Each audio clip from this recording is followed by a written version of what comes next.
wabarakatuh. Waalaikumsalam warahmatullahi wabarakatuh. Alhamdulillahirrahmanirrahim. Di kesempatan sore hari ini, kita bisa berkumpul semua di acara Qiraah Talk episode 13. Ahlan wa sahlan kepada seluruh peserta Qiraah Talk episode 13. Semoga materi yang disampaikan hari ini oleh Ustazah Birul Qadriyah dapat memberikan kita kebermanfaatan dan keridoan dari Allah Subhanahu wa taala. Salawat serta salam semoga selalu tercurah kepada junjungan kita baginda Nabi besar Muhammad sallallahu alaihi wasallam. Rabbi shrah li sadri wa yassir li amri wahlul 'uqdatam min lisani yafqahu qawli. Oke. Sebelum kita membuka acara Qiraah Talk episode 13 ini, marilah sama-sama kita dengarkan lantunan ayat suci Al-Qur'an dari Saudara Raditya Prima Nurdian. Kepada beliau diserahkan.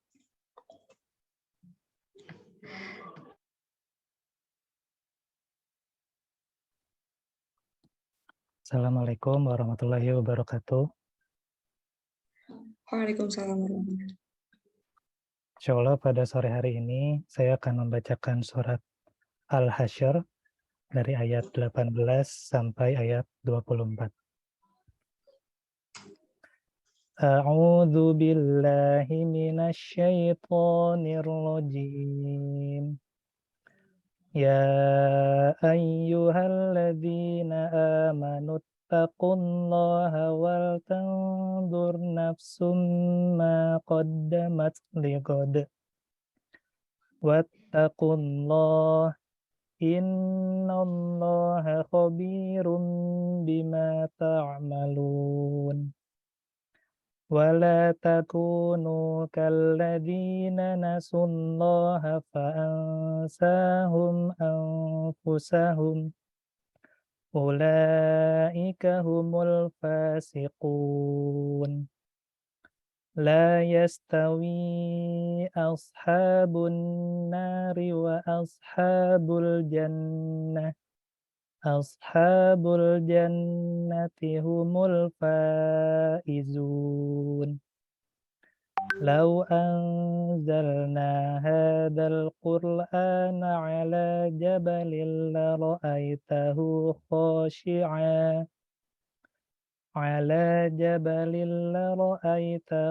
khashi'an mutasaddian min khasyatillah.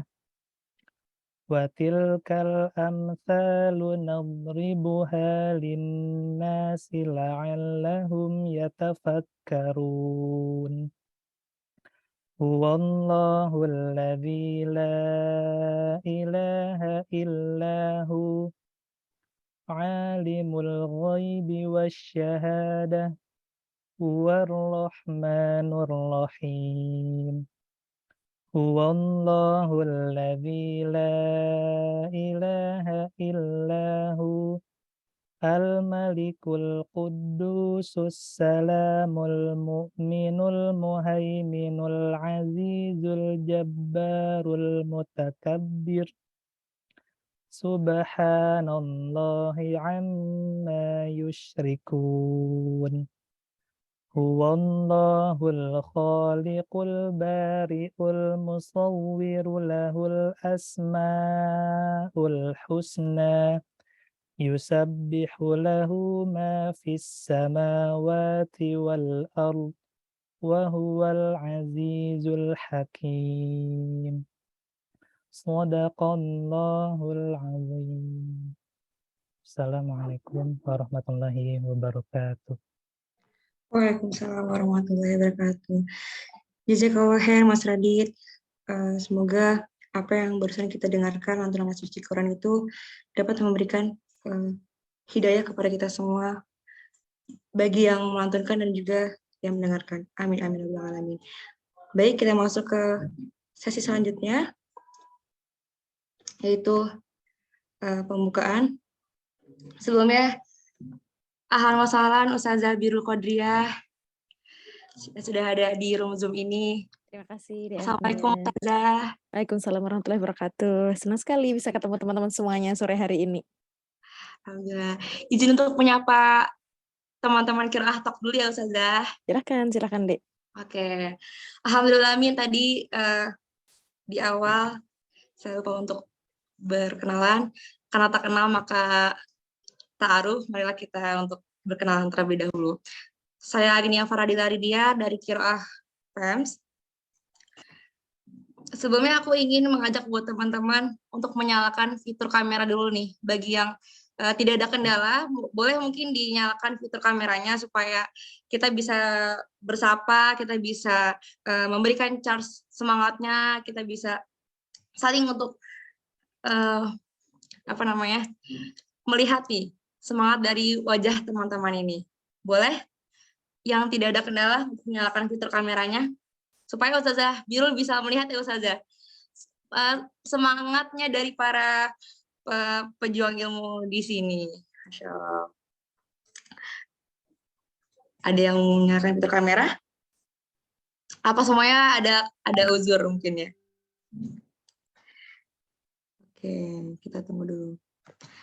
Oke, karena sambil menunggu untuk para peserta menyalakan fitur kameranya, saya selaku moderator izin untuk mereminder teman-teman semua untuk sama-sama kita awali dengan sama-sama meluruskan niat karena Allah Ta'ala. Semoga sore hari ini kita diberikan nikmat dan hidayahnya untuk sama-sama mendengarkan ilmu dan motivasi semangat dari Ustazah Birul Qadriyah. Oke. Untuk menyapa dulu teman-teman, aku ingin tahu dulu kebanyakan dari teman-teman Qiraah Talk ini domisilinya dari mana? Boleh ditulis di kolom komentar. Mungkin ada yang kita lihat yang paling jauh karena ini kan online ya. Jadi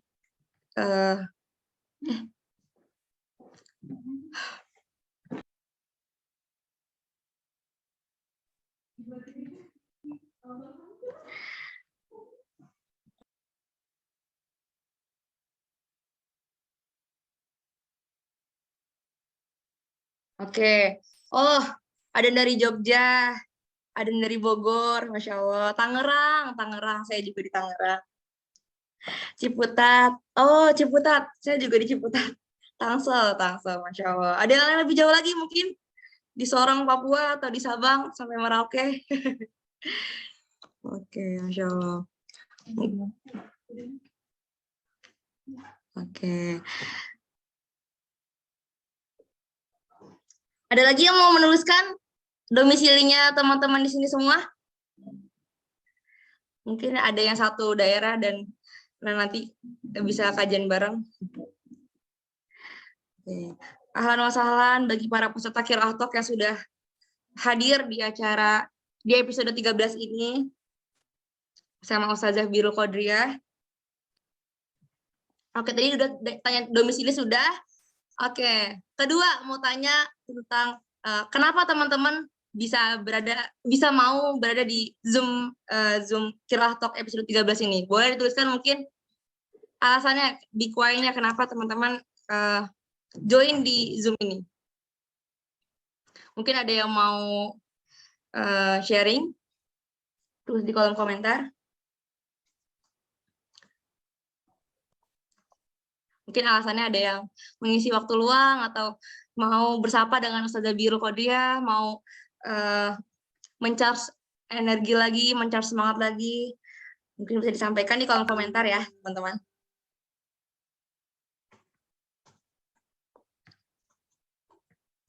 Oke, ada yang mau menuliskan kolom komentar? Big why-nya kenapa mau join di Zoom ini?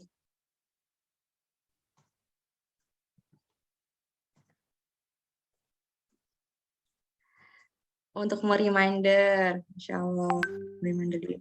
Untuk nambah booster, Kak, Insya Allah. Recharge iman, Insya Allah, tabarakallah. Semoga apa yang teman-teman harapkan di Zoom ini bisa terfasilitasi ya, teman-teman. Recharge semangat, bener banget. Karena memang kita sebagai manusia biasa tuh kadang suka futur, suka tidak semangat. Nah, makanya perlu adanya recharge salah satunya di majelis ilmu ini. Oke, karena waktu sudah menunjukkan 16.20, izinkanlah saya untuk mengenalkan pemateri kita pada sore hari ini. Mungkin boleh kakak operator di next.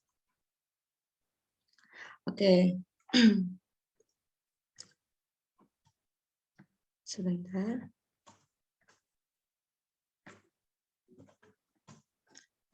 Oke. Profil narasumber kita pada sore hari ini yaitu bernama Ustazah Birul Qadriah Eskep NS MSc. Beliau merupakan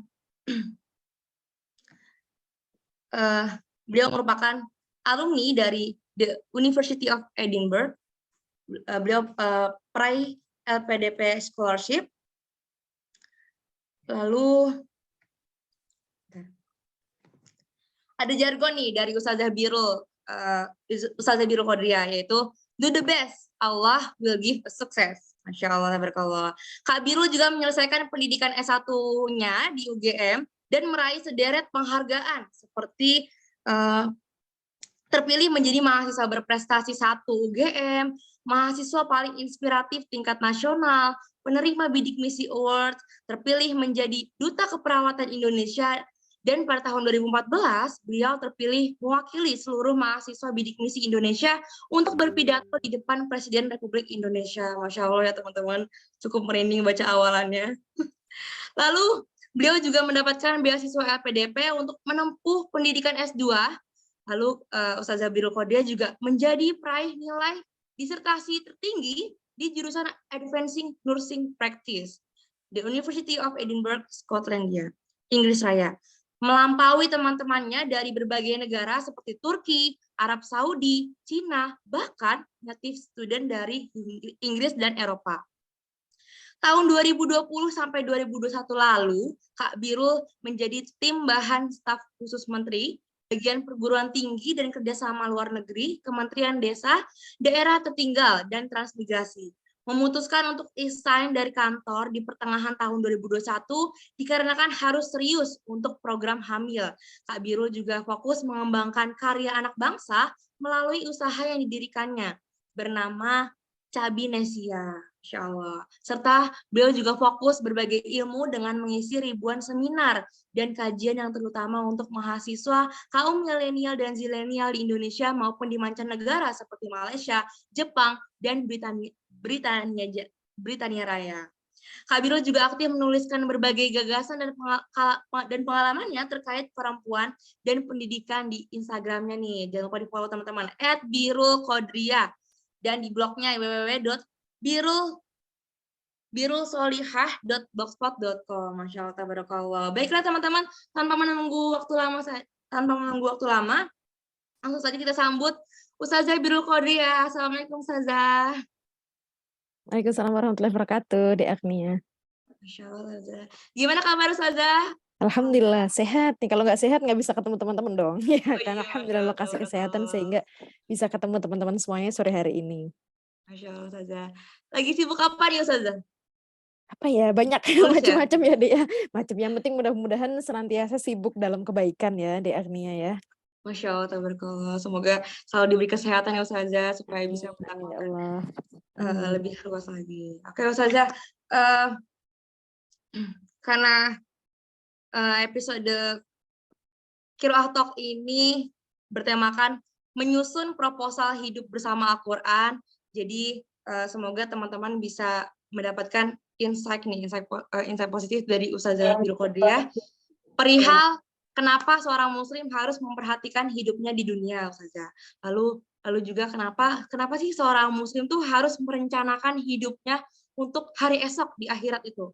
Lalu bagaimana idealnya seorang muslim dalam menyusun proposal hidupnya bersama Al-Quran, karena biasanya kami itu masih untuk live targetnya itu masih bingung saja dalam menyusun proposalnya, supaya lebih tertuntun, lebih tertata lagi, mungkin bisa Ustazah bisa sampaikan. Lalu yang terakhir, mungkin nanti Ustazah bisa sampaikan tips dan nasihat bagi kita semua agar istiqomah dalam menjalankan proposal hidup yang telah direncanakan tadi itu.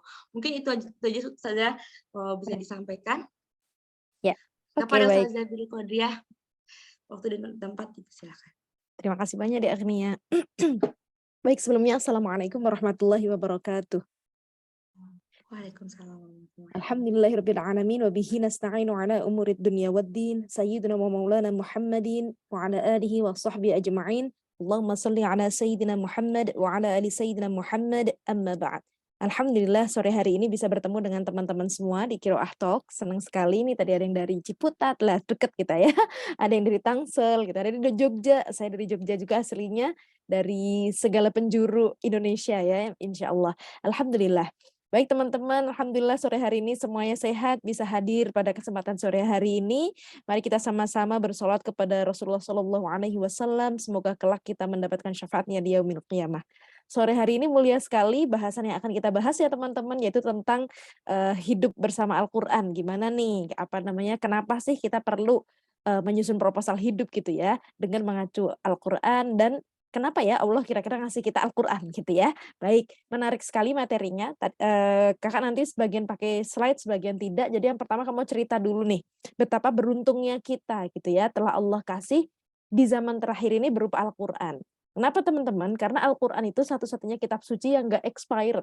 Ya, kalau misalnya pada zaman-zaman terdahulu kita tahu misalnya ada kitab Taurat, ada kitab Injil, kemudian ada kitab Zabur.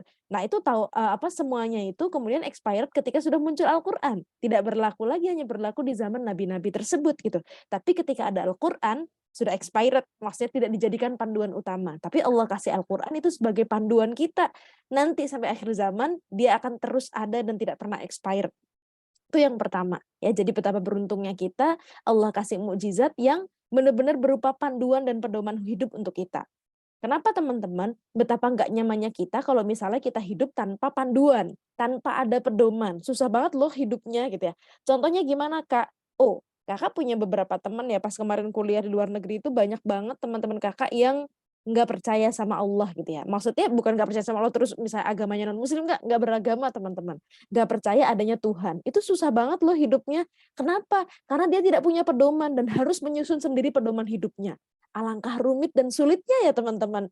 Nah jadi misalnya dia mau minum alkohol, boleh nggak ya gitu kan? Kalau kita kan jelas, oh ini haram, ya udah tinggal ngikutin aja gitu. Saya berpakaiannya harus gimana ya? Oh dalam Al-Quran sudah ada pedomannya, kita harus bagaimana berpakaiannya. Saya harus makan yang gimana ya? Oh dalam Al-Quran udah diatur, kita sebaiknya makan yang gimana, halal dan thayyib gitu kan? Saya harus berteman dengan gimana ya? Di Al-Quran udah ada gitu. Bayangkan kalau nggak ada panduannya teman-teman, sulit sekali kita hidup, mau melangkah harus memikirkan gimana analisis data dulu dan sebagainya, ribet sekali hidupnya. Sampai suatu hari kakak diskusi dengan teman kakak ini yang nggak percaya sama Tuhan gitu ya teman-teman, diskusi gitu kan. Biru saya ini lagi mikir-mikir katanya, kenapa? Sekarang ini kan saya hidup di zaman yang kita tahu ya, di era global yang maksudnya banyak banget tantangannya, teknologi seperti ini, terus peraturan-peraturan hidup berubah, ada LGBT, ada macam-macam. Saya nggak kebayang nanti kok misalnya di zaman anak cucu saya, gimana saya itu harus menasehati mereka katanya. Seandainya misalnya LGBT dilegalkan, saya harus ngelarang mereka landasannya apa? Karena sama pemerintah itu bisa dilegalkan. Saya ngelarang mereka landasannya apa? Ya, kata saya, ya itulah perlunya agama gitu kan. Itu menjadi guidance bagi kita sehingga kita tahu batasan-batasan mana yang sebaiknya kita lakukan, mana yang tidak gitu. Betapa rumitnya kalau kita nggak ngerti, nggak punya pedoman gitu loh teman-teman. Setiap hari harus, aduh gimana nih ini alasannya apa dan sebagainya. Tapi Allah karena sangat sayang banget dengan kita ya, menciptakan kita plus sama manual penggunaannya gitu ya teman-teman. Allah kasih Al-Quran sebagai pedoman hidup. Maka sebenarnya kalau kita menggunakan Al-Quran itu sebagai panduan untuk hidup kita, ya harusnya ya kita akan sampai pada tujuan kenapa kita diciptakan ya teman-teman. Nah jadi makanya sejauh apa kita membaca Al-Quran dalam arti membaca beyond ya teman-teman, nggak cuma membaca tilawahnya saja, meskipun membaca tilawahnya tok aja nggak tahu maknanya, itu Al-Quran sudah memberikan dampak ya buat kita. Tuh Masya Allah ya, saking sayangnya Allah gitu ya, kita belum tahu artinya aja, kita baca Al-Qurannya aja itu memberikan dampak buat kita ya teman-teman. Udah dapat pahala dan ada manfaatnya buat kita, memberikan ketenangan dan sebagainya. Padahal kita misalnya nggak paham apa itu artinya, itu pun sudah berdampak. Apalagi kalau kita bisa membaca beyond ya teman-teman. Jadi nggak sekedar membaca kalimat-kalimatnya, ayat-ayatnya, tapi kita betul-betul mengetahui apa sih maksud di balik itu. Wah, itu luar biasa banget ya teman-teman. Itu yang pertama, bersyukur banget Allah kasih kita Al-Qur'an ya teman-teman. Sehingga kita hidupnya enak, sudah dikasih pedoman sama Allah, tinggal nah bagaimana kita bisa nggak menggali pedoman-pedoman itu. Itulah kenapa teman-teman perlu belajar. Ikut kayak misalnya acara sore hari ini, kemudian ada pengajian di mana, berguru, pergi pesantren dan sebagainya, tujuannya untuk membaca Al-Qur'an ini agar semakin dalam, semakin mengerti pedoman-pedoman apa yang Allah sampaikan di Al-Qur'an gitu ya teman-teman. Itu yang pertama ya teman-teman. Kemudian yang kedua, Al-Qur'an ini satu-satunya kitab suci yang bisa sangat fleksibel dalam artian dia terus bisa dijadikan pedoman meskipun zaman ini terus berubah. Ya kan teman-teman, di zaman Rasulullah dulu yang belum high tech gitu ya, teknologi belum ada dan sebagainya, sampai di zaman sekarang yang mungkin nanti zaman anak-anak kita ya, teknologinya sudah sangat advance gitu ya, udah metaverse, udah apa, tapi karena dia memberikan pedoman, prinsip-prinsip dasar, maka bagaimanapun zaman berubah dia akan bisa menjadi pedoman dan prinsip bagi kita. Itu yang kedua. Kemudian yang ketiga, yang menarik banget ya teman-teman, sudah kita baca Al-Qur'an aja itu memberikan dampak bagi kita di dunia, ketenangan dan sebagainya, nanti dia bisa menjadi syafaat bagi kita di akhirat ya teman-teman. Saat di waktu yang paling sulit gitu kan, semua orang mencari pertolongan dan sebagainya. Nah, selain syafaat terbesar yaitu Rasulullah SAW, nah Al-Qur'an ini menjadi salah satu syafaat nantinya. Makanya penting buat teman-teman memelihara Al-Qur'an ini ya, apalagi kalau teman-teman yang hafal Al-Qur'an gitu kan, ataupun kalau nggak hafal paling tidak menghidupkan Al-Qur'an dalam kehidupan sehari-hari teman-teman ya. Sehari paling nggak baca berapa gitu ya teman-teman. Kenapa? Karena membaca Al-Qur'an kalau teman-teman belajar dengan detail ya teman-teman, baru membacanya aja secara ilmu tajwidnya aja gitu. Betapa Al-Qur'an itu sangat detail dan presisi teman-teman. Ya jadi huruf-hurufnya kayak seolah-olah itu sengaja gitu. Kenapa Allah kasih huruf yang mirip-mirip banget gitu kan? Misalnya huruf H dan huruf H gitu kan. Nah itu letaknya aja makhrajnya deketan banget. Sifatnya ada yang mirip-mirip juga. Kenapa sih Allah kasih seperti itu? Wah itu sebenarnya kalau teman-teman nanti belajar tentang konsep memori ya teman-teman. Tentang bagaimana kerja otak kita gitu ya. Semakin dia bisa membaca sesuatu yang spesifik dan bisa membedakan satu hal yang mirip tapi itu beda, wah itu bisa merawat memori kita jangka panjang teman-teman. Dan itu makanya kenapa kalau orang yang membaca Al-Qur'an setiap hari, apalagi para penghafal Al-Qur'an, sampai usia tua, itu ya banyak penelitian yang menemukan bahwa pikunnya itu nggak ada. Nggak seperti orang-orang yang nggak hafal Al-Qur'an gitu. Kenapa? Karena dia merawat terus otaknya teman-teman. Ya karena tadi, gimana? Untuk di usia yang tua banget misalnya, untuk mengingat perbedaan antara huruf H dan H, susah sekali. Huruf A dan A, itu sulit loh teman-teman. Tapi kok sampai tua bisa presisi mengucapkan huruf itu, berarti itu memorinya kuat banget. Ya, maka sebegitu sayangnya Allah gitu ya, sampai-sampai karena Allah itu pengen otak kita itu terawat, sampai-sampai kok teman-teman nggak sempat baca Al-Qur'an, Allah wajibin. Ya kan? Allah wajibin baca Quran paling nggak baca Al-Fatihah. Ya kan teman-teman? Sholat kok teman-teman nggak baca Al-Fatihah, sholatnya bisa nggak sah. Karena dia masuk dalam rukun, ya kan? Saking minimalisnya orang kalau ada yang sibuk banget nggak sempet baca Al-Qur'an, saking pentingnya Al-Qur'an itu kita baca untuk merawat otak kita, merawat diri kita gitu ya teman-teman. Karena kalau otak kita udah nggak berfungsi, kita nggak bermakna lagi teman-teman. Lombok teman-teman itu wajahnya cantiknya kayak apa, tapi kalau otaknya nggak berfungsi gitu kan, ya udah kita nggak punya peran gitu di masyarakat gitu. Maka Allah tahu ini pusatnya ada di sini dan ini harus kita rawat gitu. Maka salah satu cara merawatnya dengan Allah kasih Al-Qur'an dan Allah pengen kita terus baca Al-Qur'an itu. Paling tidak kalau nggak sempat tuh sehari kita menyempatkan 17 kali ya kan teman-teman baca surah Al-Fatihah. Jadi sebegitu sayangnya Allah sampai-sampai kayak gitu loh, diwajib-wajibin. Jadi kalau Allah itu ngasih kewajiban ke kita itu sebenarnya teman-teman, itu sebagai bentuk ekspresi saking Allah itu tahu ini kalau sampai kamu gak laksana ini gak aman buat kamu gitu loh. Kamu tuh soalnya perlu ini, makanya sampai diwajibin demi merawat kita teman-teman ya. Itu. Nah, jadi sebegitu sayangnya Allah pada kita sampai-sampai tadi ya teman-teman, Allah sampai wajibin gitu ya baca Al-Qur'an kalau nggak sempet sampai Allah sisip-sisipin gitu ya di sholat biar kita sempet baca. Nah, hari ini kita akan membahas nih gimana pentingnya ya Al-Qur'an ini kita jadikan sebagai pedoman dalam hidup ya. Dan hidup kita ini sangat concern ya teman-teman terutama dengan waktu nih teman-teman. Nah, jadi gimana sih Al-Quran dan waktu, dan kenapa kita perlu menyusun rencana hidup. Karena salah satunya waktu hidup kita ini terbatas ya teman-teman. Ya kalau nanti di akhirat kan waktunya unlimited, tapi kalau sekarang kita di dunia waktunya terbatas. Dan di dunia inilah yang akan menentukan bagaimana kita nanti di akhirat. Itu masalahnya. Kan nanti teman-teman di akhirat udah nggak bisa flashback gitu kan. Ya Allah pengen balik dong, nggak bisa. Nanti makanya banyak banget orang yang menyesal, ya Allah kasih saya waktu gitu ya untuk kembali hidup bentar di dunia. Karena dia tahu ternyata pas di akhirat tinggal akumulasi aja apa-apa yang kita lakukan di dunia gitu kan. Maka karena waktu kita di dunia ini terbatas dan itu akan menentukan nasib kita kelak di akhirat, kita perlu membuat rencana. Nah, itu yang akan kita bahas sekarang ya teman-teman.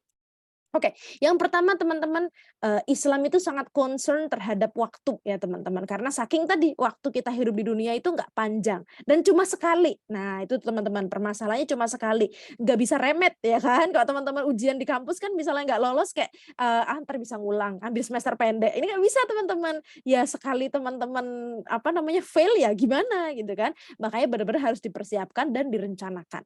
Saking Allah itu sangat concern dengan waktu, sampai-sampai Allah menjadikan waktu itu sebagai objek sumpah teman-teman. Ya, atau muqsam bih. Kalau teman-teman sering lihat ada duha misalnya, demi waktu duha, walaili kan, demi malam, wal asri. Banyak banget Allah menjadikan waktu sebagai objek sumpah. Kalau itu sampai dijadikan objek sumpah, itu berarti sesuatu yang sangat penting banget ya teman-teman. Sangat penting banget. Makanya harusnya kita jadi orang yang sangat concern terhadap waktu. Ya, terhadap manajemen waktu, terhadap bagaimana nih sekarang usia saya udah berapa nih, saya sudah memberi dampak apa di lingkungan saya gitu. Nah ini usia teman-teman udah berapa nih, kira-kira teman-teman sudah memberikan manfaat apa di lingkungannya, atau jangan-jangan belum selesai menolong dirinya sendiri gitu ya, masih apa namanya ketergantungan ke orang lain, masih terlalu banyak minta bantuan ke orang lain ya. Kalau kita sudah selesai menolong diri sendiri, kita akan bisa menolong orang lain ya teman-teman. Nah itu termasuk kita lihat kenapa ya Allah masih kasih umur saya sampai hari ini. Itu ada maksudnya ya teman-teman. Nggak serta-merta teman-teman hidup dibiarin aja, udah hidup aja yang penting menemenin bumi. Nggak gitu ya teman-teman. Ada maksudnya. Kenapa ya Allah masih kasih saya umur sampai hari ini? Apa maksudnya? Oh, itu teman-teman perlu cari tahu apa maksudnya. Kenapa nggak misalnya pas usia berapa Allah ambil. Tapi sampai sekarang teman-teman masih hidup gitu loh. Nah itu pasti ada tujuan Allah. Kenapa teman-teman masih hidup sampai sekarang.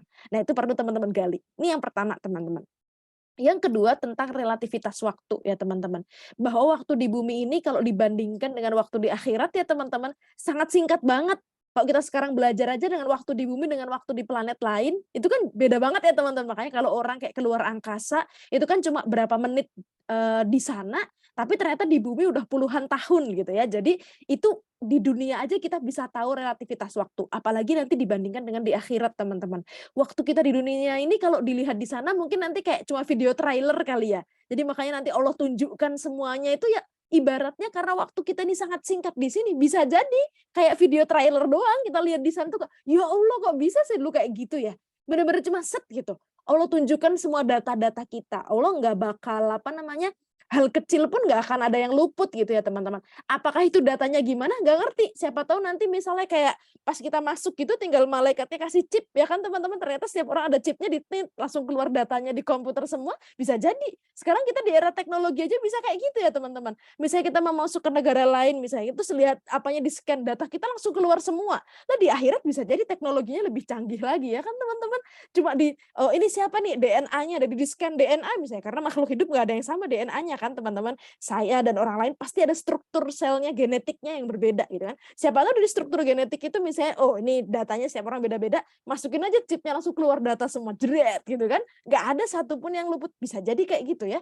Ya jadi apa namanya, tadi waktu kita karena sangat singkat banget, tapi itu menentukan nanti nasib kita di akhirat bakal kayak gimana. Itu masalahnya teman-teman. Yang di akhirat nanti waktu kita unlimited gitu. Kalau di dunia kan ada akhirnya, di sana masalahnya nggak ada akhirnya. Makanya yang sekarang ini perlu benar-benar kita rencanakan dan kita perhitungkan.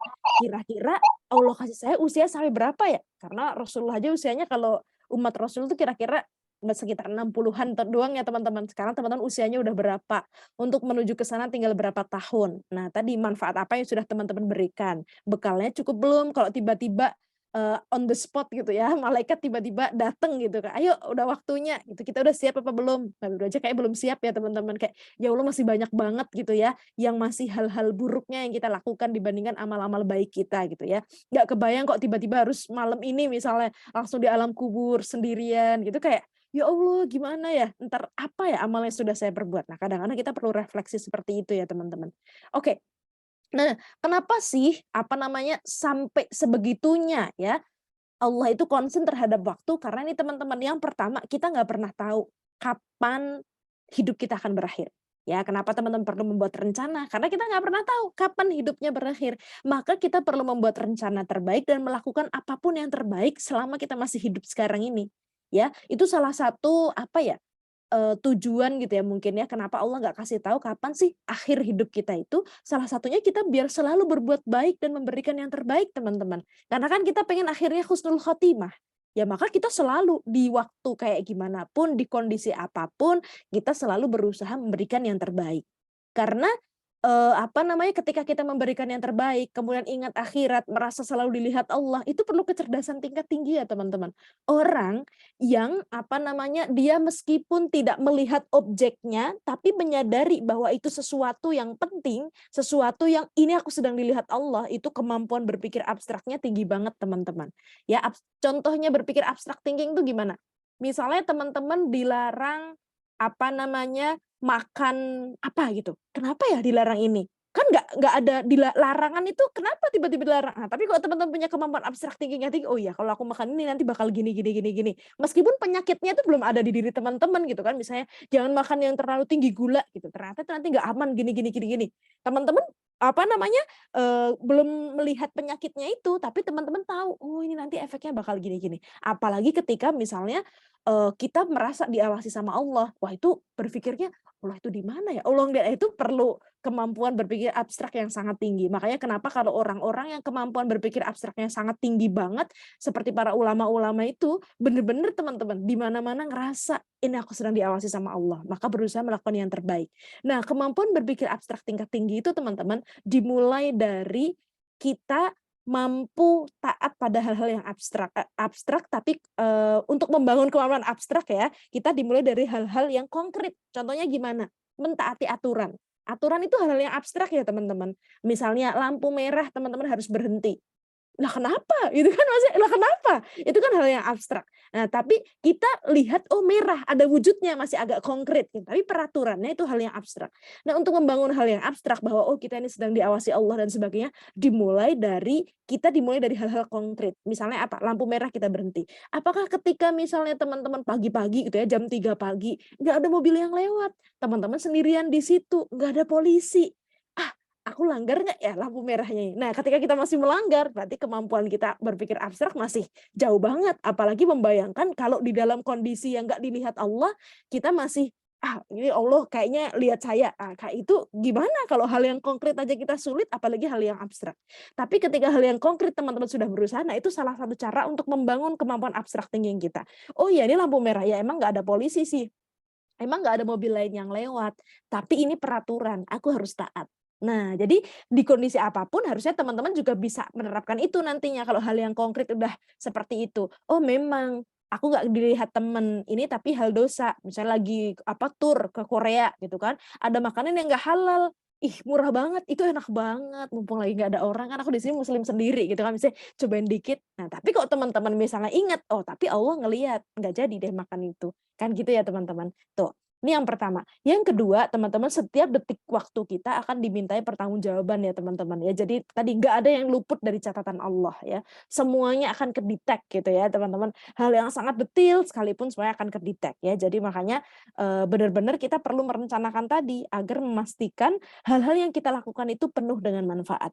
Karena orang yang tahu tujuan hidupnya, orang yang tahu bahwa hidup kita ini penting, dia nggak mungkin mengisi hidupnya dengan hal-hal yang tidak penting. Ya kan teman-teman? Jadi apa namanya, asal aja bertindak gini, nggak tahu hidup saya ini sangat penting. Sampai-sampai kayaknya sayang banget deh kalau saya melakukan hal-hal yang useless kayak gitu. Hal-hal yang nggak bermanfaat. Karena semuanya nanti bakal dihitung gitu ya teman-teman.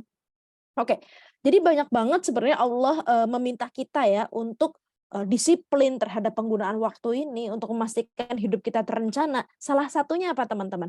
Sholat telah Allah tentukan waktunya.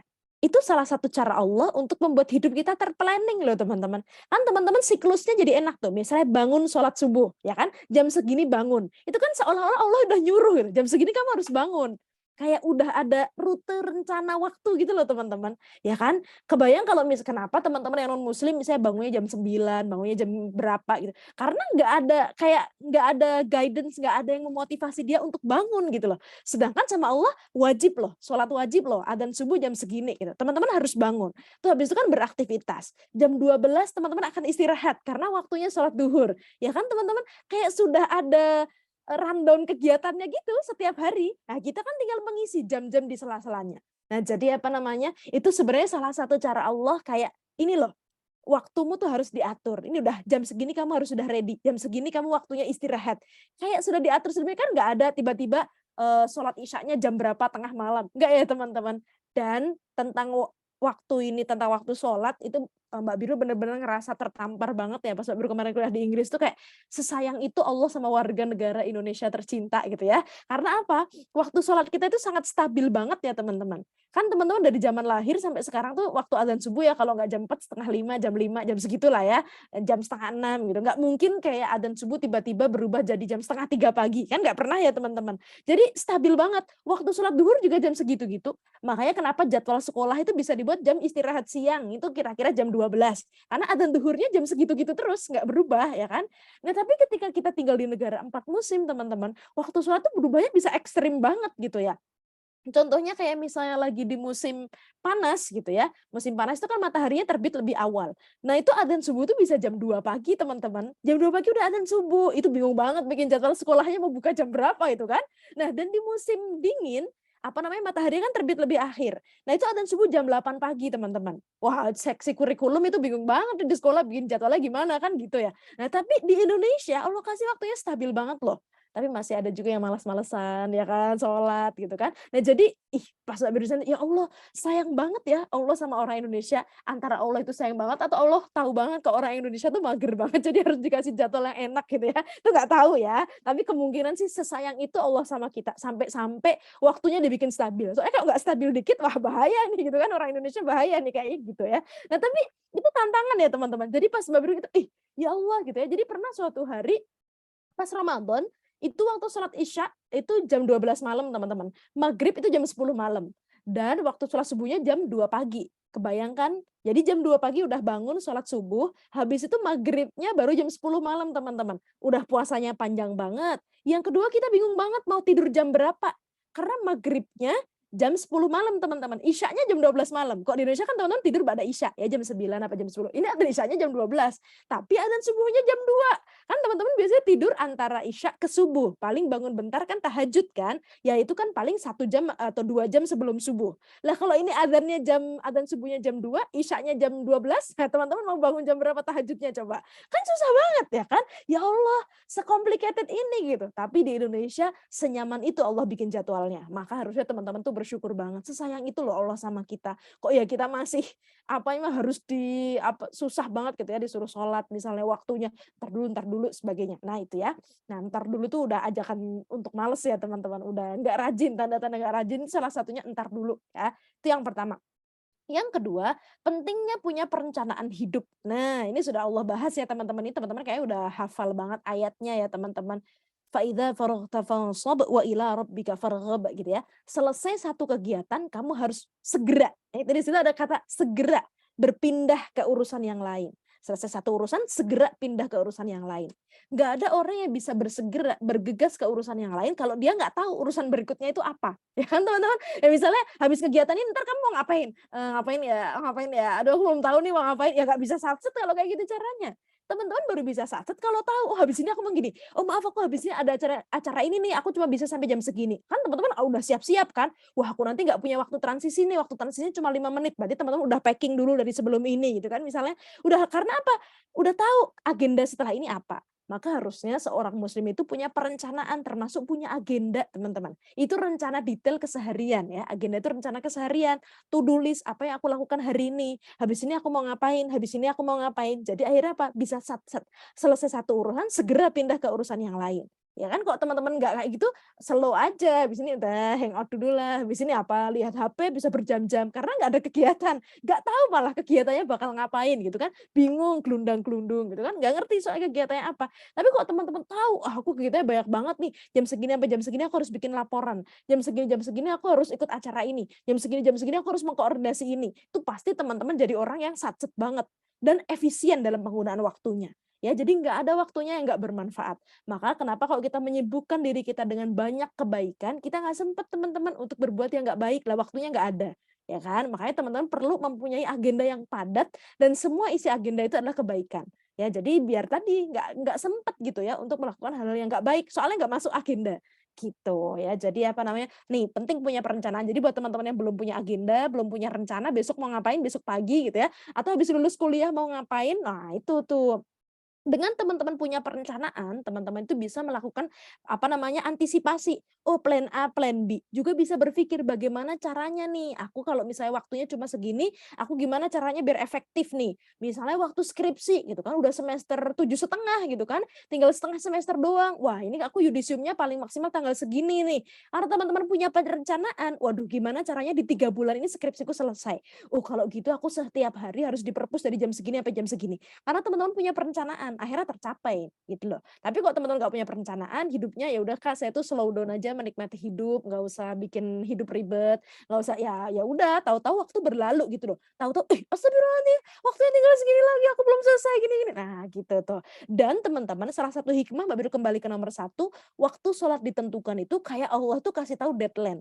Teman-teman, sholat itu ada durasi waktunya loh. Nggak bisa teman-teman sholat duhur, misalnya waktu di Indonesia kan duhur tuh sekarang 11 kurang seperempat ya. Asar jam 3 kurang seperempat.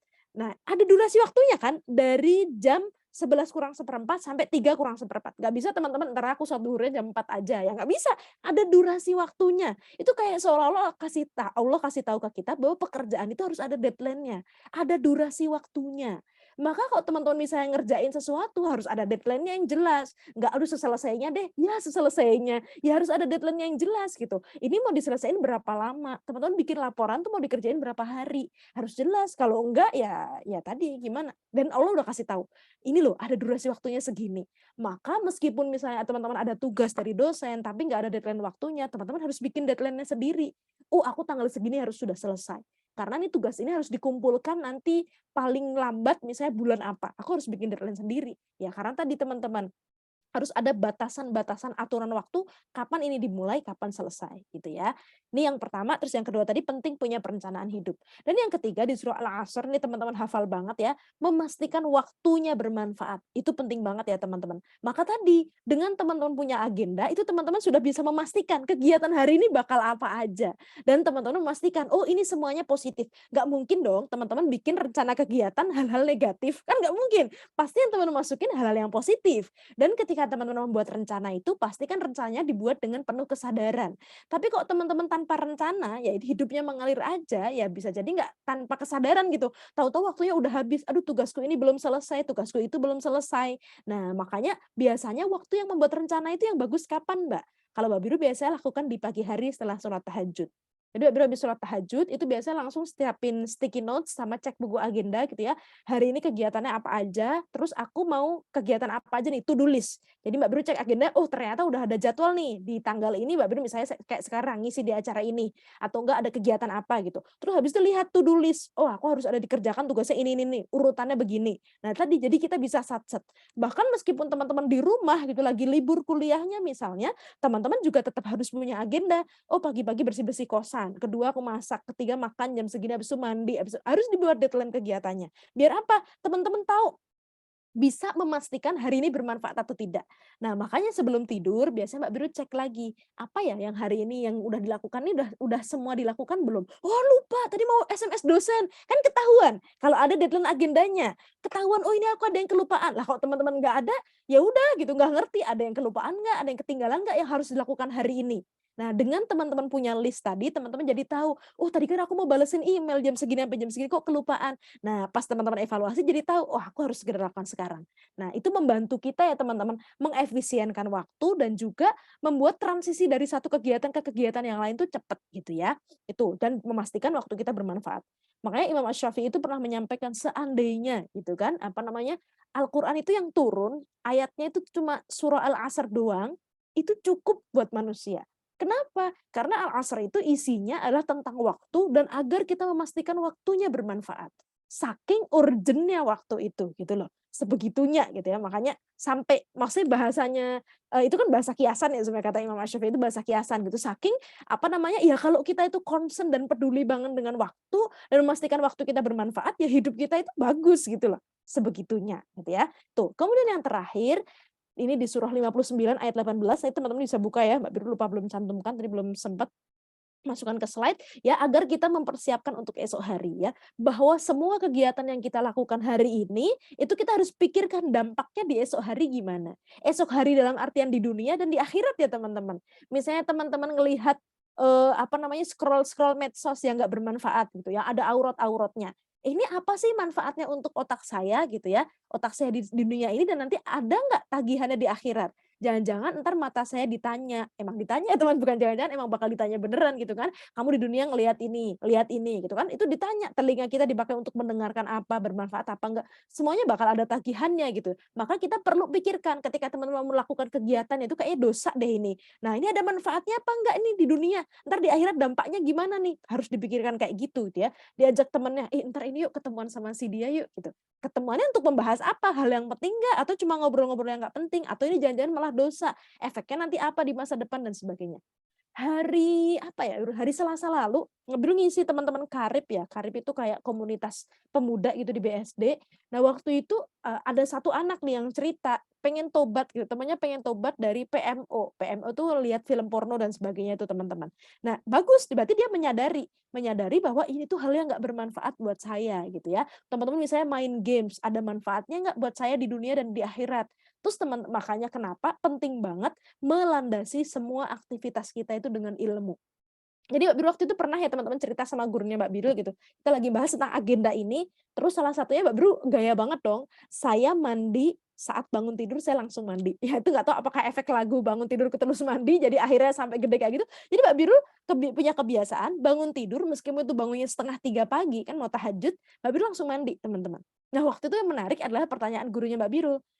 Kenapa kamu mandi di jam segitu? Apa evidence base-nya kamu mandi jam segitu? Apakah dipastikan aman mandi jam segitu atau gimana gitu? Karena dari riset yang saya baca, memang kita bagus mandi di pagi hari, tapi itu mandinya menjelang subuh. Apakah 2:30 itu menjelang subuh gitu?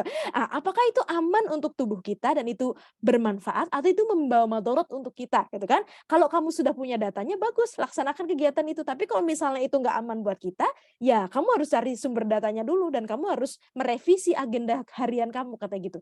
Oh iya juga ya. Mbak Bir langsung mikir loh waktu itu, dek, iya juga ya. Kenapa ya saya mandi jam segini gitu ya? Apakah saya harus mandinya lebih siang lagi jam 2:30 pagi misalnya bukan jam 2:30 karena itu nggak aman di jam itu harus Mbak Bir baca-baca lagi ilmunya nih aman nggak secara kesehatan. Nah jadi benar-benar harus dibaca lagi gitu ya. Nah jadi artinya kalau kita melandasi semua kegiatan kita dengan ilmu ya teman-teman, dengan apalagi dengan ayat-ayat Allah ya Al-Quran yang kita baca beyond gitu ya, maka ya hidup kita akan tertata dan jadinya rapi gitu dan insya Allah jadinya benar ya. Contohnya, salah satu contoh yang membuat kita jadi, apa namanya, hidupnya misalnya karena nggak dilandasi dengan ilmu yang kuat. Sebenarnya gini loh teman-teman, Allah itu sudah kasih kode-kode ilmu itu dalam tubuh kita. Allah sudah kasih pesan-pesan itu dalam tubuh kita. Cuman ya kita kurang membaca karena kurang ilmu tadi gitu ya. Contohnya begini, Mbak aku tuh hidup harus makan apa sih? Apakah aku harus diet karbohidrat misalnya? Atau aku harus diet apa? Loh, lihat aja struktur gigi kita teman-teman. Allah kasih gigi kita yang lengkap banget. Mulai dari gigi seri, kemudian gigi taring, gigi geraham. Coba ingat-ingat apa fungsinya gigi seri. Nah, seri itu untuk makan makanan yang gimana? Oh, dia untuk menggigit buah-buahan, sayur-sayuran misalnya. Tapi Allah juga kasih kita gigi taring. Apa fungsinya gigi taring? oh berarti kita perlu untuk makan daging-dagingan atau makan sesuatu yang mengandung protein. Lalu Allah juga kasih kita gigi geraham. Apa fungsinya gigi geraham? Ada nggak sih manusia yang cuma punya gigi geraham doang? Kan enggak gitu ya teman-teman. Apa maksudnya Allah kasih gigi kita lengkap banget. Dan kenapa jumlah gigi seri hanya di sini sepasang kanan kiri doang, tapi gigi seri gigi taring kita cuma sepasang, sedangkan gigi seri kita banyak banget, geraham kita juga banyak. Apa maksudnya? Loh kalau kita membaca gigi itu aja langsung, ih berarti kita harus memakan makanan yang lengkap banget ya teman-teman. Allah nggak kasih kita cuma gigi seri doang kayak kelinci. Kan kelinci giginya gigi seri doang ya teman-teman. Nah itu makanya dia makannya wortel gitu-gitu doang. Tapi Allah kasih kita gigi-gigi yang lain. Berarti kita perlu makan apa? Terus kenapa jumlah giginya segitu? Berarti komposisi makanan kita harus gimana? Ih, itu kita baca gigi aja udah Masya Allah ya. Makanan aja Allah sudah kasih kode gitu loh lewat gigi kita. Dan kenapa gigi itu pas bayi yang ditumbuhkan pertama gigi seri, bukan gigi geraham, ya kan? Kalau teman-teman lihat bayi yang pertama kali tumbuh kan gigi depan sini, bukan gigi belakang. Nah, itu salah satunya kenapa bayi itu gigi seri? Nah, karena nanti kalau kita amati proses pencernaan bayi teman-teman, yang aman dia konsumsi pada saat dia MPASI gitu kan, salah satunya adalah makanan dari buah-buahan dan sayuran. Kenapa? Giginya yang tumbuh pertama gigi seri. Itu kayak kode gitu loh dari Allah, jangan langsung dikasih daging ya kan. Bayi awal langsung jangan dikasih daging karena giginya belum tumbuh gerahamnya. Ada tahapan-tahapannya gitu kan. Oh, Allah kasih kode gigi seri ya. Jadi kalau kita membaca dari tubuh kita aja banyak banget pesan-pesan Allah yang udah dititip di tubuh kita ya, makanya kenapa kita perlu belajar. Ya teman-teman, Allah sudah mendorong kita di Al-Qur'an gitu ya untuk membangun sikap disiplin ini dan membuat rencana dalam hidup kita. Nah, oh ya ini yang terakhir gimana sih kita menanamkan sikap disiplin ini ya teman-teman dari zaman kita anak-anak. Nah, sebenarnya kepada anak-anak kita juga bisa membangun sikap disiplin ya teman-teman, termasuk kepada diri kita. Salah satunya apa teman-teman? Disiplin ini perlu dibangun dengan cinta ya teman-teman, bukan dengan paksaan. Jadi kok teman-teman kalau pada diri sendiri kita boleh ya memaksa disiplin, tapi pada anak-anak kita tidak bisa memaksa. Tapi harus dibangun dengan cinta. Bahwa aturan itu membuat mereka hidupnya jadi nyaman. Kalau kita hidup tanpa aturan, itu jadi nggak nyaman malahan hidupnya gitu ya. Nah, dibangunnya dengan cara gimana? Ya tadi, dengan tidak menyuruh, tidak melarang, dan tidak memarahi mereka. Jadi ketika anak-anak itu tidak disiplin, bukan kita marahin, tapi kita perlu kasih pijakan kepada mereka. Kenapa mereka perlu disiplin? Misalnya, ada anak yang dia lagi main-main gitu kan, teman-teman misalnya ngajar di TPA gitu kan, ih anaknya lari-lari dong di masjid, itu kan nggak disiplin ya teman-teman, harusnya di dalam masjid kan mereka duduk rapi, pengennya kita kan kayak gitu. Nah kita sebagai guru kan udah pengen marah-marahin dia tuh, woi jangan lari-lari deh, gitu kan. Nah tapi kita bisa kasih dia pijakan, di dalam masjid kita duduk, kalau mau lari-lari kita bisa di lapangan atau di luar. Jadi nggak dimarahin, tapi kita kasih tahu seharusnya dia bagaimana. Atau misalnya dia pas sholat bacanya amin, dia keras banget gitu ya. Nah nanti nggak perlu diceramahin anaknya gitu ya. Kalau misalnya anaknya cuma satu orang, jangan dikasih tahu di depan umum. Anaknya malu banget pasti, dia jadi nggak pede. Dipanggil anaknya, tadi Bu Guru dengar ada suara yang keras saat bilang amin. Padahal kalau lirih Bu Guru sudah bisa dengar suaranya. Teman-teman yang lain suaranya standar terdengar seperti ini. Amin. Seperti itu. Yang penting kita dengar. Nah, tadi sepertinya terlalu keras menurut Bu Guru karena semua satu masjid jadi dengar suaranya gitu misalnya. Nggak perlu dimarah-marahin kok jangan misalnya kayak gitu, takut membuat orang lain nggak nyaman misalnya. Atau misalnya dia suka manjat-manjat gitu kan. Kita lagi ngajar ada satu anak dong manjat tangga tinggi banget gitu kan. Astagfirullahaladzim gitu kan. Gurunya udah astagfirullah astagfirullah gitu ya. Nggak perlu anaknya dimarahin. Memarahi itu kok teman-teman nanti baca teorinya ya teman-teman betapa bahayanya marah kepada anak. Itu nyesel banget kalau kita sampai marah ke anak. Karena ternyata Mbak Bir pernah baca risetnya ya teman-teman. Ini risetnya yang lakukan sebenarnya seorang ibu, tapi ibunya itu adalah ahli neuroscience yang dia meneliti itu pada anaknya. Jadi suatu hari dia ingin ngelihat sebenarnya kalau saya bicara kepada anak itu apa yang berubah sih di otak anak gitu ya. Karena dia emang ahli syaraf kan pengen tahu. Jadi kepala anaknya dipasangin yang kabel-kabel itu teman-teman yang MRI tapi yang kabel-kabel teman-teman tahu ya kalau buat ngecek otak gitu ya. Nah dilihat di layar komputer gitu kan apa yang terjadi. Dia ajak bayinya ngobrol gitu kan. Lihat ternyata banyak banget sel-sel syaraf di otak anak itu yang tersambung gitu. Nah tiba-tiba saat anaknya itu tadi diperiksa itu tadi tiba-tiba anaknya itu kaget gitu kan, terus gerak gitu kan, gerak terus alatnya kan jadi lepas. Nah, mamanya itu teriak gitu, "No!" gitu. Nah, kan itu teriakan yang membuat anak itu kaget. Dan apa yang terjadi teman-teman, pas mamanya itu teriak tuh mamanya lihat di komputer kayak tadi sambungan-sambungan sel otak yang udah terbangun dengan baik tadi tiba-tiba menggelembung terus pecah gitu. Terus kayak nah dari situ beliau kemudian memunculkan teori, saya cuma bilang satu kata aja, "No," itu membuat banyak banget sel otak yang sudah saya bangun dengan susah payah di anak saya itu pecah. Apalagi kalau kita memarahi anak gitu. Betapa banyak hal-hal yang sudah kita bangun di anak, di otak anak itu kemudian jadi pecah gitu. Sayang banget gitu kan. Padahal kita bisa mendisiplinkan anak dengan kasih sayang. Ya tadi misalnya anak manjat-manjat, nggak perlu kita teriak-teriak, "Jatuh, jatuh loh kamu," gitu kan. Kita kasih tahu gitu, apakah sudah dipastikan aman di sana gitu. Anaknya nanti biasanya dia akan mikir, "Oh ini kayaknya terlalu tinggi deh." Ya udah nanti dia turun sendiri, lihat aja gitu kan bisa. Atau dia naruh benda nggak pada tempatnya, sendalnya dibawa masuk dong ke masjid gitu kan, astagfirullah apalagi ini anak gitu kan. Nggak perlu dimarahin, kita kasih tahu, yang lain sendalnya ditaruh di luar, Bu Guru sandalnya sudah ditaruh di rak, lihat sandal Bu Guru ada di sini. Semua yang di dalam nggak ada yang pakai sendal, sandalnya kita taruh di luar. Bu Guru lihat ada yang bawa sendal. "Oh iya, maaf ya Bu Guru, aku kelupaan." Nanti dia taruh sendalnya di sana. Jadi nggak dimarahin, tapi dia tahu apa yang seharusnya dia lakukan. Kalau semua guru-guru kayak gitu, kayaknya anak-anaknya jadi suka disiplin deh ya. Nanti kalau gurunya horor, anaknya makanya dia disiplinnya nunggu ada yang horor. Dia pakai helm nunggu di sana ada polisi nggak ya, gitu. Karena kan dari kecil dibangunnya kayak gitu ya kan. Kalau aku nggak disiplin ntar dimarahin atau nggak kena pelanggaran gitu kan. Makanya pas udah gede dia tadi mau disiplin aja harus nunggu. Ntar kira-kira kita perlu pakai helm, di sana nggak ada polisi, pagi-pagi nggak usah pakai helm lah, gitu tuh. Nah ini output pendidikan yang salah dari gurunya pas dulu ya, tuh ya makanya, perlu membangun disiplin dengan cinta ya. Allah aja ngasih aturan hidup ke kita itu nggak maksa-maksa ya teman-teman. Bahkan Allah nyuruh kita beriman apa enggak aja, Allah kasih kemerdekaan ya kan. Jadi apa ya, kamu mau beriman mau enggak ya silahkan gitu kan. Cuman kalau nggak beriman ya ntar ke neraka kan gitu. Allah kasih tahu tapi konsekuensinya gimana. Tapi Allah nggak paksa. Ya kamu mau beriman silahkan, nggak beriman silahkan. Cuman nggak beriman nanti kamu di neraka kan gitu. Sama ke anak-anak kita gitu ya, nggak usah maksa-maksa. Tapi kita kasih tahu seharusnya seperti apa. Karena kalau kamu nggak gitu nanti bisa begini kan gitu ya. Tuh. Ya, oke. Oh, ini Mbak Birul selalu buat ini ya teman-teman deadline banyak banget. Lihat nih ada academic calendar di sini. Di atasnya ada kalender lagi. Jadi banyak banget untuk apa? Untuk mengingatkan bahwa waktunya itu terbatas. Ini waktu akademik ya teman-teman. Kan ada batas tahunnya. Teman-teman ada lulusnya tahun berapa dan sebagainya. Nah, hidup teman-teman juga harus ada kalendernya. Makanya dulu pas Mbak Birul mau apa namanya? Nikah. Nanti teman-teman kalau mau nikah bisa juga diterapin gitu ya. Salah satunya pas ada calon-calon itu kan mau taaruf itu Mbak Birul minta mereka bikin life plan 30 tahun yang akan datang. Nah, tujuannya apa? Mbak Biru pengen tahu mereka punya perencanaan hidup apa enggak? Ya kan mau dibawa kemana hidup saya? Kan nanti saya jadi makmum, ya kan? Kalau imamnya nggak tahu mau pergi kemana kan repot juga gitu kan? Nah, makanya salah satu persyaratan waktu itu Mbak Biru minta setiap calon-calon itu, setiap calon-calon berarti ada banyak, banyak gitu kan? Nah, itu untuk membuat proposal 30 tahun yang akan datang dia mau seperti apa rencananya. Sama nggak dengan rencana saya? Jangan-jangan dia menuju jalur ke Ciputat gitu rencana saya mau ke BSD kan repot gitu kan nggak sampai pada tujuan yang sama. Makanya penting untuk menyatukan rencana hidup. Karena kalau teman-teman nanti apalagi udah nikah gitu ya, itu dua rencana disatukan dan harus tujuannya sama kan gitu kan. Makanya harus tadi sebelum teman-teman nikah pastikan rencananya sama nggak dengan saya. Apalagi hidup kita ya teman-teman. Nanti kalau teman-teman udah menikah nanti kan menjalani hidup bersama dan merencanakan gimana nih nanti di akhirat kan kita pengennya juga bersama. Nah, itu ya teman-teman.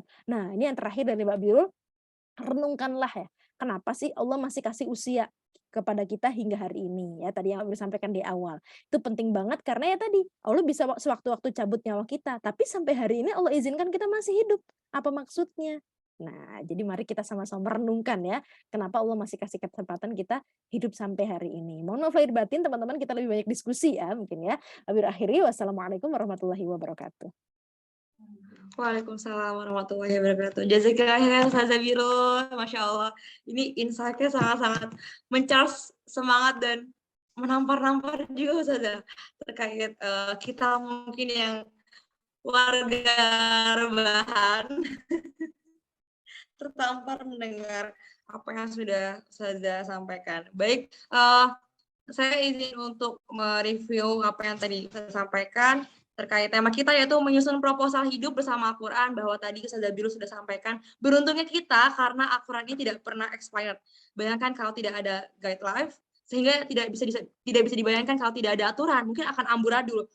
Semisal kayak tidak ada lalu lintas, mungkin mobil, motor tuh akan saling bertabrakan gitu ya Ustazah mungkin ya. Lalu layaknya menggunakan suatu barang atau teknologi mungkin, pasti kan ada manual book-nya, pasti kan ada manual function-nya. Nah, supaya kita bisa menggunakan barang tersebut. Lalu tadi Ustazah Birul juga menyampaikan bahwa Al-Quran itu fleksibel meskipun zaman ini terus berubah. Kalau tidak hafal, paling tidak kita harus menghidupkan Al-Quran. Karena menghafal Al-Quran ini adalah nutrisi untuk otak kita sebenarnya. Allah memberikan aturan ini tidak lain untuk manfaat untuk hamba itu sendiri. Sampai-sampai Allah mewajibkan kita karena itu tanda sayangnya Allah kepada kita. Masya Allah. Lalu tadi kenapa harus buat perencanaan hidup? Karena hidup kita ini terbatas, teman-teman, tidak bisa remedial. Lalu Islam sangat concern dengan waktu, sampai-sampai Allah menjadikan waktu sebagai objek sumpah, seperti terdapat di surat Al-Asr dan surat Ad-Duha. Lalu yang kedua tentang relativitas waktu. Lalu 2 alasan penting terkait manajemen waktu. Yang satu, kita tidak pernah tahu kapan waktu hidup kita akan berakhir. 2, setiap detik waktu kita akan dimintai pertanggungjawaban. Maka harus ditanamkan dalam diri kita kalau kita selalu diawasi, dibiasakan untuk hal-hal konkret, baru yang abstrak. Misal kayak di lampu merah harus berhenti teman-teman kalau lampunya merah, kalau hijau jalan. Oke. Hidup kita terlalu penting untuk melakukan hal-hal yang sia-sia. Lalu selanjutnya dorongan Al-Quran untuk membangun sikap disiplin. 1, sholat ini telah ditentukan waktunya. Yang kedua, pentingnya punya perencanaan hidup. Yang ketiga, memastikan waktunya bermanfaat. Yang keempat, mempersiapkan untuk esok hari dengan membuat planning. Perencanaan tadi bisa lebih mengefisien waktu. Lalu penting banget untuk melandasi aktivitas kita dengan ilmu. Masya Allah. Mungkin sambil menunggu teman-teman untuk menyiapkan pertanyaannya, boleh ya Ustazah langsung sharing aja Ustazah ya. Oke, Ya, kita boleh. bahas santai aja ya Ustazah ya. Aku pernah dengar Ustazah kalau perbaiki sholatmu dulu maka Allah akan perbaiki hidupmu. Itu bener banget. Karena Betul banget. ya, lalu yang kedua, saya pernah mendengar satu kutipan yang ini sangat menampar saya dan membuat saya, oh iya ya, kalau berarti saya harus bisa lebih baik dari ini. Begini ibunya, kalau kita tidak disibukkan dengan kebaikan, maka tandanya kita lagi disibukkan sama sebuah kemaksiatan atau keburukan. Dan itu yang membuat saya untuk berpacu lagi untuk lebih nge-manage diri lebih baik lagi. Masya Allah, ini sudah ada 2 pertanyaan dari teman-teman di kolom chat Ustazah. Izin untuk membacakan.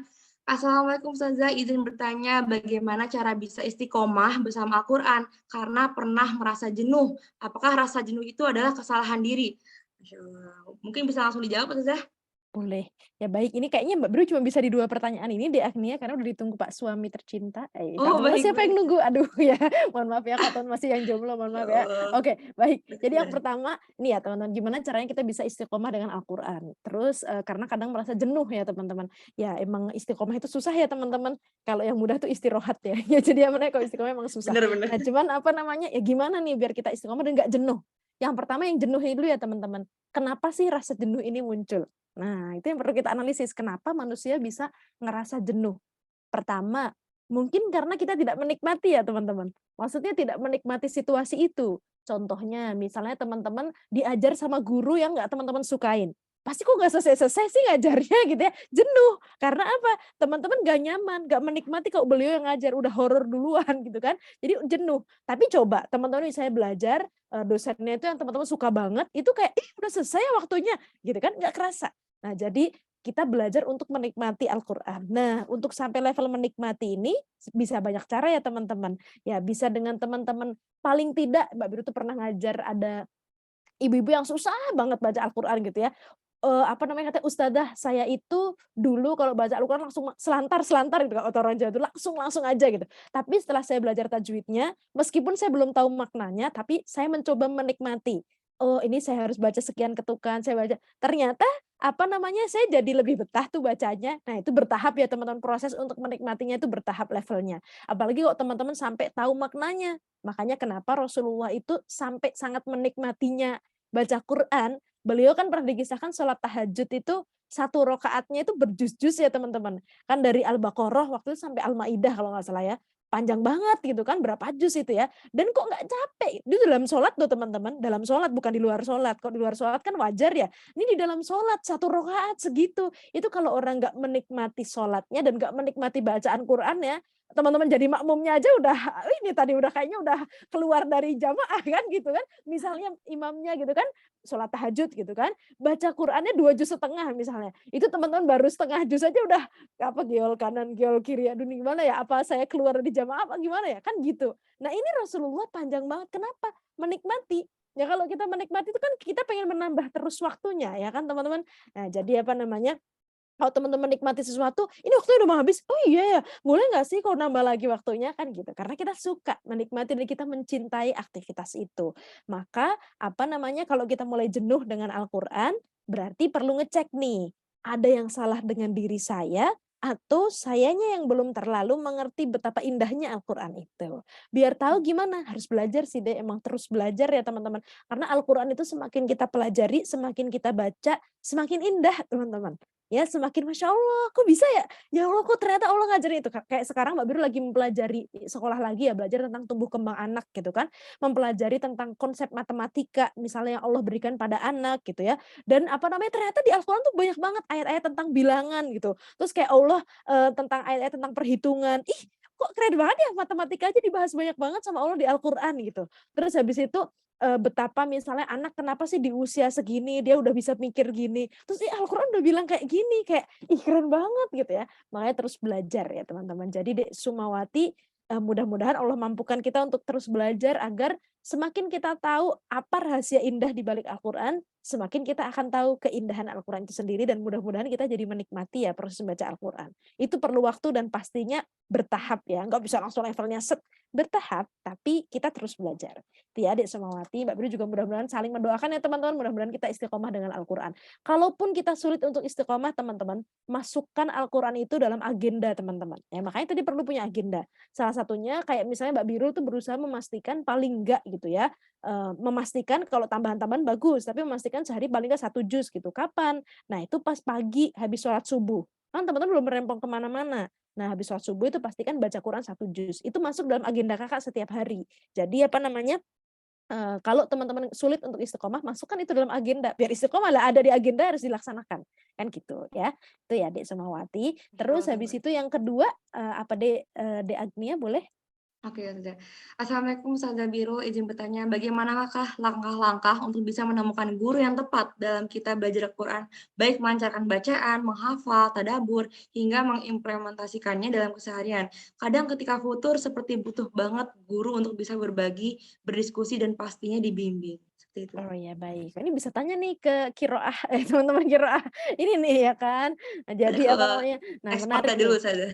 Iya, jadi apa namanya, gimana nih, kita memang perlu guru ya teman-teman, perlu guru, dalam hidup kita perlu guru ya. Jadi karena apalagi dalam hal agama ya teman-teman, kita nggak bisa belajar otodidak ya kan. Misalnya kayak, oh saya mempelajari fikih ini sendiri, nggak bisa teman-teman. Atau saya belajar Al-Quran sendiri. Jadi dulu Mbak Birul pernah punya temen ya, dia belajar Al-Qurannya otodidak teman-teman ya. Jadi apa namanya, bagus sih lihat di YouTube macam-macam itu bagus. Tapi untuk memvalidasi dan mengakurasi apakah yang kita pelajari itu benar atau tidak, kita tetap perlu guru. Makanya orang kuliah aja kita belajar akademik aja teman-teman. Teman-teman untuk sampai S3 itu kan ada supervisornya. Nah, nggak bisa teman-teman misalnya, oh ini sendiri saya nggak mau ambil S3 saya mau gini aja ntar tiba-tiba punya gelar sendiri, nggak bisa. Kenapa? Karena dengan teman-teman punya supervisor, dia itu mengakurasi apa yang teman-teman pelajari itu benar apa enggak. Jangan-jangan teman-teman salah metode penelitian. Nah, kan dia yang mengakurasi karena dia udah punya pengalaman dan punya ilmu yang mendalam di situ. Apalagi belajar agama, teman-teman. Itu hasil dari penelitiannya itu akhirat gitu loh. Hasil perjalanannya itu akhirat. Itu harus dikalibrasi benar, memastikan apa-apa yang kita pelajari akurat atau tidak. Nah, untuk memastikan itu kepada siapa? Kepada guru kita belajar. Nah, masalahnya gimana nih mencari gurunya yang tepat gitu kan? Yang pertama, ciri-ciri guru yang apa namanya, ini dari guru saya sih ya, salah satu cara untuk mencari guru yang tepat. Pertama, seharusnya orang yang berilmu itu tidak mudah menghakimi dan menyalah-nyalahkan. Jadi kalau ada guru yang dia mudah banget menghakimi orang lain, menyalah-nyalahkan orang lain, ini ada yang belum beres dari gurunya itu sendiri. Ya, jadi apa namanya, itu yang pertama. Kemudian yang kedua, dia akan memberikan banyak pandangan hidup kepada kita ya teman-teman. Jadi nggak cuma satu arah. Oh, ini tok yang benar. Nah, tapi oh bisa dengan cara ini, bisa dengan cara seperti ini, bisa cara seperti ini. Yang ketiga, dia tidak akan jadi guru yang apa ya teman-teman, pokoknya kamu berguru ke saya aja, jangan berguru ke yang lain. Enggak ya teman-teman.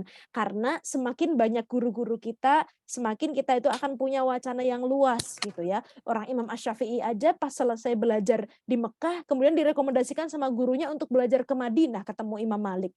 Terus pas sama Imam Malik udah selesai, sama Imam Malik kemudian kamu udah selesai nih ilmu saya udah habis, udah saya kasih kamu semua. Sekarang kamu belajar ke sini. Ini ngerekomendasiin gurunya ke guru ini. Kamu belajar ke sana dan sebagainya. Nah, kalau ada guru yang pokoknya kamu belajar sama saya aja, jangan belajar ke yang lain. Nah, itu perlu digali lagi ya. Tuh, jadi apa namanya? Memang kita perlu guru ya. Jadi apa namanya? Nggak bisa kita hidup tadi apalagi belajar agama, belajar Al-Qur'an otodidak, kita perlu dikalibrasi.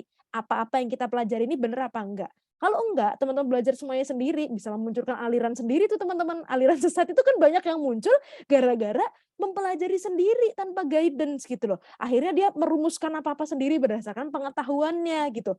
Padahal dia sendiri belum terakurasi ilmunya. Ya akhirnya apa? Dia mengklaim bahwa apa-apa yang dirumuskan dia itu benar.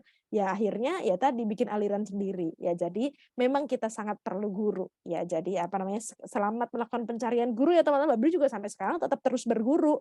Ya kan? So Mbak Biru tetap terus berguru. Dan salah satu fungsi guru kok teman-teman belajar di ta'lim muta'alim itu dia yang akan itu ilmu basic banget ya teman-teman sudah belajar semua lah ini santri-santri semua. Nah itu salah satu yang ditunjukkan di sana itu kan guru itu yang akan mengarahkan kita. Habis ini saya sebaiknya kemana? Karena guru itu orang yang sangat kenal dengan kita. Makanya kenapa para ulama zaman dahulu tuh sampai-sampai kalau misalnya habis ini saya harus ngambil jurusan apa ya? Itu nanyanya ke gurunya teman-teman. Habis ini saya sebaiknya fokus ke ilmu apa ya? Atau saya berguru ke siapa ya? Itu nanya ke rekomendasi ke guru sebelumnya loh. Lawang teman-teman mau kuliah S2 atau S3 ya teman-teman ke luar negeri itu biasanya mereka akan minta surat recommendation letter dari dosen kita sebelumnya. Tujuannya apa? Untuk memastikan ini ada yang mengguidance gitu loh. Itu ilmu akademik teman-teman, apalagi ilmu agama. Itu harus ada recommendation letternya. Habis ini aku mau berguru kemana nih? Kita minta rekomendasi ke guru kita sebelumnya. Habis ini aku sebaiknya fokus kemana nih? Nah kayak gitu. Itu ada di kitab Ta'lim Muta'alim ya teman-teman nanti bisa belajar itu. Ya, seperti itu teman-teman. Mbak Bri sebenarnya pengen lebih lama lagi bersama teman-teman, cuman harus berpindah ya kan. Tadi kan kita harus transisi ke acara berikutnya. Nanti bisa dilanjutkan sama di Agnia nih kayaknya. Mbak Birul mau izin pamit ya teman-teman. Mohon maaf lahir batin. Kalau teman-teman ada yang mau terhubung dengan Mbak Birul biasanya nulis di Instagram Mbak Birul di sini Mbak Birul tulis @birulqodriyah. Ya, itu. Ya, terima kasih banyak di Agnia dan teman-teman semuanya. Mbak Birul mohon pamit. Mohon maaf sebentar untuk sebelum Ustazah keluar dari Zoom ini mungkin kita bisa melaksanakan sesi dokumentasi dulu ya Ustazah ya mungkin ya. Oh boleh silakan. Ya. Untuk teman-teman silakan untuk menyalakan fitur kameranya supaya kita bisa mengabadikan momen penting juga nih untuk nanti bisa di-upload di story Instagram masing-masing dan bisa tag Ustazah Birul Qodriyah di @birulqodriyah. Boleh untuk menyalakan fitur kameranya. Karena kapan lagi nih untuk bisa satu frame bersama Ustazah Birul Qodriyah, insya Allah. Semoga bisa bertemu via offline ya Ustazah. Amin ya rabbal alamin. Terima kasih teman-teman semuanya. Semoga Ustazah selalu sehat selalu. Oke teman-teman, silakan untuk aktifkan fitur kameranya. Kita tunggu. Jangan lupa juga untuk mengisi kolom absen. Dan jangan lupa untuk download aplikasi Qiraah karena mengaji bisa di mana saja dan kapan saja. Ayo, siapa lagi yang mau mengaktifkan fitur kameranya sebelum di screenshot oleh kakak moderator, kakak operator, mohon maaf.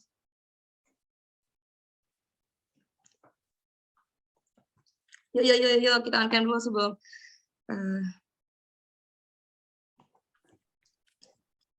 Ada lagi kan yang mau on-cam? Oh, ada yang lagi kendala. Seperti itu sudah tidak ada yang mau on-cam. Oke. Boleh kakak operator dipandu untuk melakukan sesi dokumentasi? Oke, babanya 1 sampai 3. 1, 2, 3. 1 kali lagi. 1, 2, 3. Ya, sudah. Oke, Masya Allah. Alhamdulillahirrahmanirrahim. Sekali Makasih lagi, teman-teman semuanya. Kira Iya, mengucapkan jazakallah khair. Semoga Ustazah sama-sama. sehat selalu, dimudahkan urusannya. Terima kasih Amin. Ustazah. Sama-sama, teman-teman mohon Assalamualaikum. pamit. Waalaikumsalam warahmatullahi wabarakatuh. Oke, alhamdulillahirrahmanirrahim. Kita sudah mendengarkan insight dari Ustazah Birul Qodiyah. Semoga memberikan hidayah kepada kita semua untuk lebih memperhatikan waktu, karena waktu kita sangat terbatas, sangat terbatas dan tidak bisa kita atur untuk kalau sudah deadline-nya tiba. Kakak operator bisa dibantu untuk men-share. Oke. Perlu teman-teman ketahui bahwa Qiraah Talk episode 13 ini berikut ini adalah komunitas yang telah membantu kami untuk terselenggaranya Qiraah Talk episode 13 ini. Salah satunya yaitu Home Psikologi, Bincang Seimbang, Karib, Taurana Juara, dan Visualis Dakwah. Oke. Jangan lupa juga untuk teman-teman yang belum mengisi belum mengisi absensinya, silakan mengisi di kolom di link yang sudah disediakan oleh kakak panitia di kolom chat. Dan jangan lupa untuk memberikan insight testimoni dari Qiraah Talk episode kali ini di instastory-nya masing-masing. Semoga makin banyak teman-teman yang termotivasi untuk lebih memperhatikan waktunya, karena ini benar-benar diperhatikan oleh Allah supaya kita menjadi pribadi muslimah yang lebih baik setiap harinya. Oke, karena waktu kita sudah menunjukkan pukul 17.26. Terima kasih teman-teman sudah mengikuti sampai akhir sesi acara. Jazakumullah khair katsiran. Semoga teman-teman selalu dalam keberkahan Allah Subhanahu wa taala. Jadi kita bisa berkumpul lagi di sesi Qiraah Talk selanjutnya. Jangan lupa untuk mengikuti di bulan depan. Terima kasih teman-teman. Wassalamualaikum warahmatullahi wabarakatuh. Waalaikumsalam warahmatullahi wabarakatuh. Waalaikumsalam. Terima kasih.